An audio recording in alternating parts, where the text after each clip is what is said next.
Hi everybody, లైవ్లో ఉన్న మిత్రులు, భవితకు స్వాగతం. బంగారు భవితకు స్వాగతం చెప్తూ మీకు కొన్ని విషయాలు చెప్తా. చూడండి. గతం గతః, గతం గతః, గతం గతః అంటోంది శాస్త్రం. గతం గతః అని శాస్త్రం చెబుతోంది. చేజారని తిరిగి రావడం, చేజారినవి తిరిగి రావడం అంత సులభం కాదు. కొన్ని అసాధ్యం, కొన్ని ఒకవేళ వచ్చినా వెనుకటి వైభవం ఉండదు.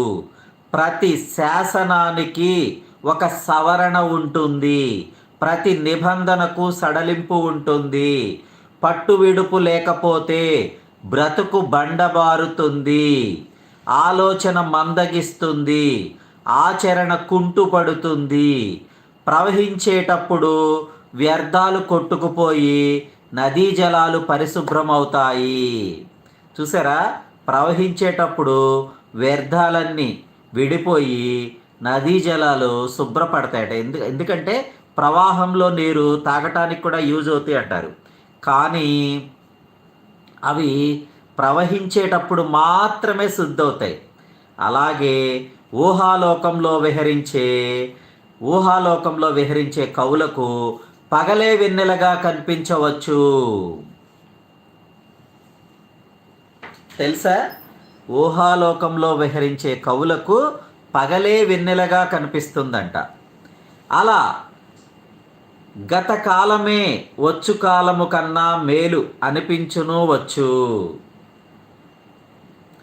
ఊహాలోకంలో విహరించే కవులకు పగలే వెన్నెలగా అనిపిస్తుంది. ఎందుకంటే ఆ వెన్నెలను వాళ్ళు తలుసుకోలేకపోతే ఆ కవిత్వం అనేది చేతి వెంట జాలు రాలదనమాట. కాబట్టి అలాగే వారి దృష్టికోణాలు సూర్యకిరణాల్లా కాంతి రేఖలను ప్రసరిస్తాయి. భూత భవిష్యత్ వర్తమానాలను వారు జ్ఞాననేత్రాలతో తెలుసుకోగలరు. గతం భవిష్యత్ రెండు తీరాలని వర్తమానం వాటిని కలిపే వంతెన అని చెప్తారు. గతం భవిష్యత్ ఈ రెండిటినీ కలిపేది వంతెన, వర్తమానం ప్రస్తుతం జరుగుతున్నది. అర్థమైందా? Thank you very much.